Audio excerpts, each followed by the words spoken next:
Welcome to Getting Smarter with the Big Bang Theory. In here, we're gonna go behind the science jokes of our beloved show. So let's get started. I'm calling it Project Gorilla.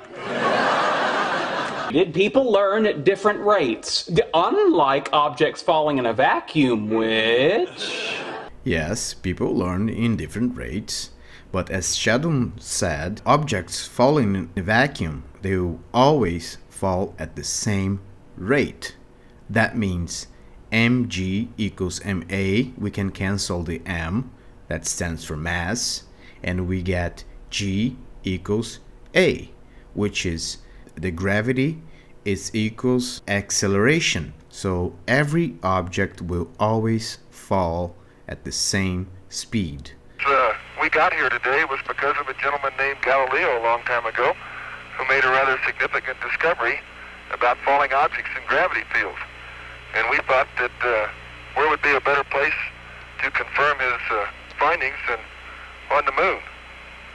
And so we thought we'd try it here for you. And I'll drop the two of them here, and hopefully they'll hit the ground at the same time. How about that? Which proves that Mr. Galileo was correct in his findings. And that's the science behind that small joke. Well, let's see. We might consider Schrodinger's cat. Schrodinger. In 1935, Erwin Schrödinger, in an attempt to explain the Copenhagen interpretation of quantum physics, he proposed an experiment where a cat is placed in a box with a sealed vial of poison that will break open at a random time. Now, since no one knows when or if the poison has been released, until the box is opened, the cat can be thought of as both alive and dead.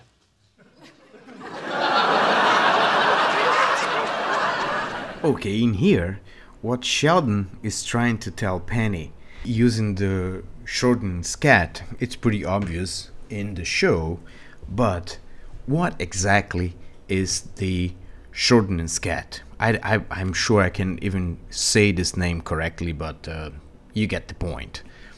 The Schrodinger's cat is a mind experiment. Okay, in this mind experiment, please don't try this at home. It's just a mind experiment. Don't harm any animal, please. You have a closed box, a cat, and something that could kill the cat. But until you open the box, you don't know if that mechanism was triggered or not, leaving us to think that in certain point before we open the box, the cat is dead and alive at the same time, meaning both realities are possible. That's called quantum superposition. When you don't see what's the result, both realities are existing at the same time. Only when we open the box, we're gonna find the cat alive or dead, meaning that in some level of our conscience, we chose our reality, or we didn't. Something chose for us. But that's for another topic. That's for another conversation. Oh, really? Are you familiar with the Drake equation? The one that estimates the odds of making contact with extraterrestrials by calculating the product of an increasingly restrictive series of fractional values, such as those stars with planets, and those planets likely to develop life. N equals R times FP times NE times FL times FI times FC times L.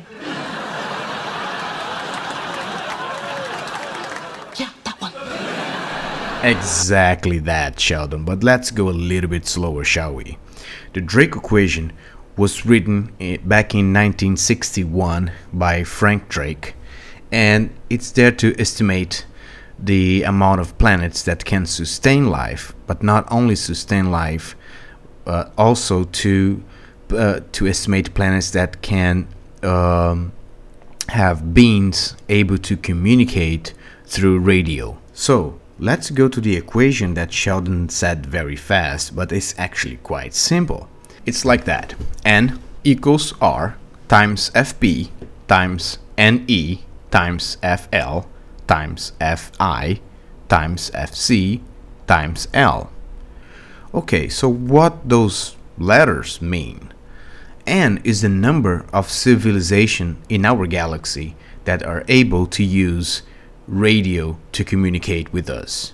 So we want to find this number. That's the number that we are looking for. Okay, so let's go to the variables.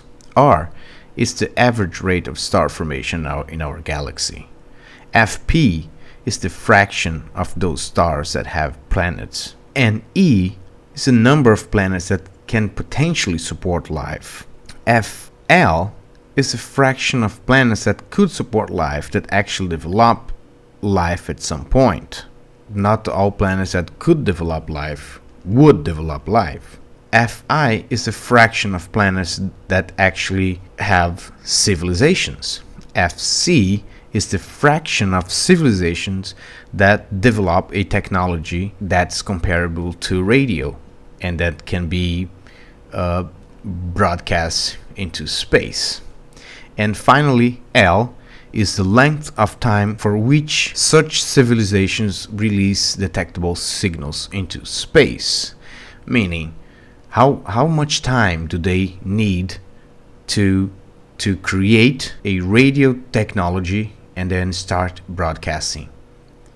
Okay, thank you very much for watching. I hope you liked the video. I'm probably gonna post more soon, and please, if you like, click the like button. If you don't like, click I don't like button. And if you wanna be updated of more videos, please click subscribe. Thank you very much. See you soon, guys. Bye.